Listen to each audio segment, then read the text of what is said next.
Calon Presiden peraih suara terbanyak pemilu 2024 Prabowo Subianto Jumat malam kemarin menyambangi rumah Presiden ke-6 Republik Indonesia Susilo Bambang Yudhoyono di Cikeas, Jawa Barat.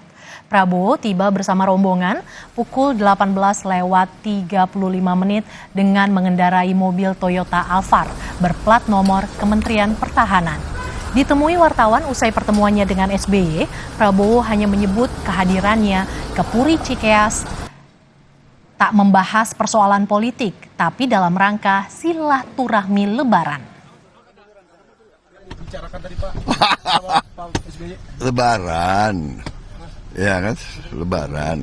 Kita datang ke senior. Oke? Selain itu apa lagi Pak? Selain apa mungkin ada politik, pembicaraan politik Pak? Politik aja terus, ini Lebaran, ya? Besok mengunjungi siapa Pak? Besok mengunjungi siapa Pak? Ya nanti ya. Oke.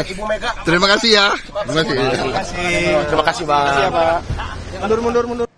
Saudara, informasi tadi menutup jumpa kita di Kompas Siang edisi kali ini. Saya Mercy Tirayo. Dan juga saya Medop Elfrina pamit undur diri. Selamat siang, selamat berakhir pekan. Sampai jumpa.